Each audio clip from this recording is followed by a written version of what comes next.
Hello friends, this is DMC and this is my quick review of a new coffee called L'Or Intense Roast and Ground. And on the front of the pack it says Aroma Lock Intense Aroma. It says intensity number 8 and rich and lively. This is a roast and ground coffee, and this coffee is produced by Jacob's DAO Egberts. And if anyone's watched any of my other reviews, I'm not a big fan of DAO Egberts coffees.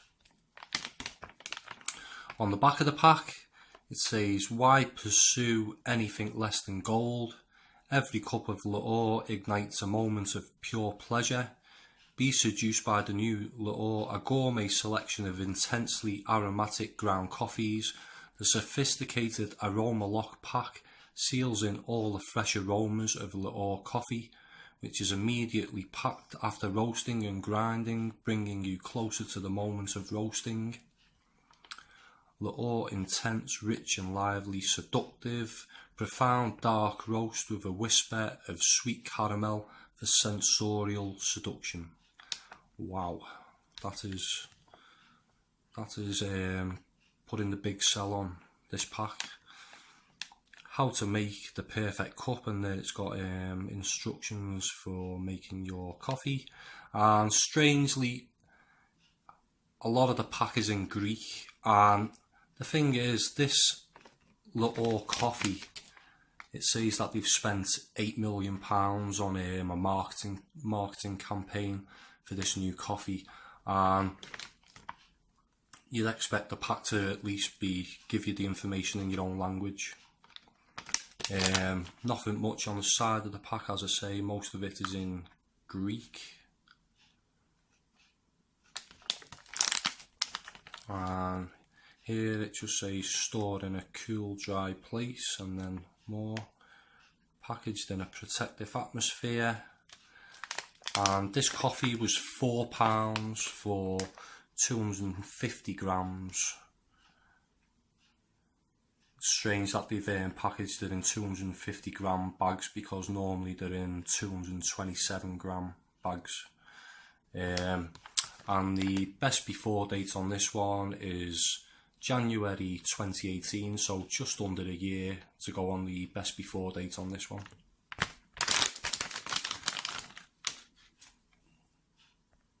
And like I say, before I get into the coffee itself, it says that they've spent £8 million on a marketing campaign, and I was like just generally perusing the coffee aisle and looking what coffee to buy next, and really like placed in the hardest corner to spot of the shelf. It was just like shoved away in a corner by itself. On the coffee aisle in the Tesco store that I shop at. As I say, if you spent £8 million on marketing campaigns, you want to have it there at the front of the aisle. Like I say, it's a bit disappointing that they put it in a really hard to spot place, so I don't think it will sell very well in the store that I visited. In general though, the Tesco store that I've been visiting, the coffee aisle it's looking really bedraggled, and half of the shelf's empty. They're only really stocking their own brands of coffee. They seem to have totally got rid of Taylor's of Harrogate coffees out of Tesco's from what I've seen. Maybe that's because Taylor's of Harrogate have got some sort of deal with Asda, because they make coffee for Asda's own brand. But like I say, the coffee, I don't know if it's just the time of the year either, but like I say, I'm struggling a bit to get coffees at the moment. Anyway, let's get on to the coffee itself. And as you can see, it's really dark. It's quite red, which doesn't show up much. And as you can see, normally with espresso grinds, you get the coffee clumping together a little bit. But yeah, it's quite finely ground. It's got a strange look to it, I think. doesn't look like any other sort of ground coffee I've bought before. The smell, when you open the pack, it's got quite a rich aroma, this one. It's got that slight Robusta smell, which I was a bit surprised about. It doesn't say 100% Arabica on the pack, so like I say, if it doesn't say that on the pack, you've got to take it that there probably is Robusta in there. It's got that bitter chocolate, dark roast, slightly nutty. I asked my partner what she thought of the smell of this one, and she just said it smelled of burnt coffee, so that wasn't much of a recommendation from her. The first drink I had of it, it was a double espresso, and it's got that slight burnt taste. It's got that caramel taste, which makes it quite sweet. You don't need to add much sugar to this one. You got that slight chocolate nutty taste, but the double strength was just not very. I didn't find it very enjoyable. It's got quite a powdery feel in the mouth, this coffee. I don't quite know why, but it tasted a little bit powdery.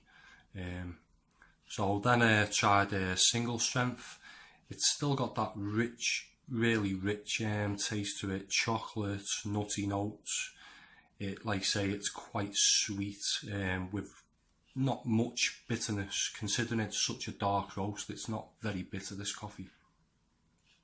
Like I say though, that slight Robusta taste that it's got to it gives it a sort of instant coffee feel to me. It's an odd one.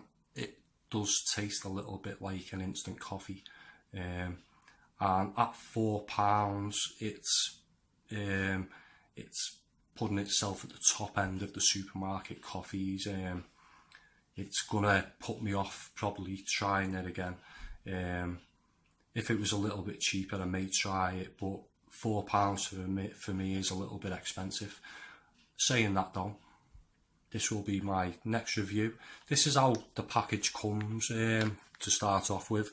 It's like a sort of brick form, like you get some of the Lavazza coffees, but it's not a solid hard brick, and there's no sort of expansion in the packet. There's no air in the pack at all, so it must have been packaged not long ago.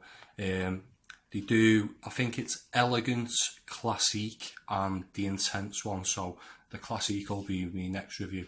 And like I say, it's a tough one, this. I don't think I would buy this one again.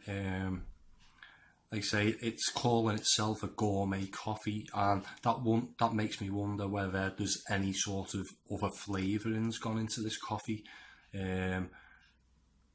I'm not sure. Anyway, like I say, I don't think I'd buy it again. With it being a new coffee, I'd like to hear from anyone else who's tried this coffee and let me know what you think of it. So leave your comments in the section below. Please give this video a like, and if you want to see more coffee reviews in the future, subscribe to my channel. That was my quick review. Thanks for listening. Bye for now.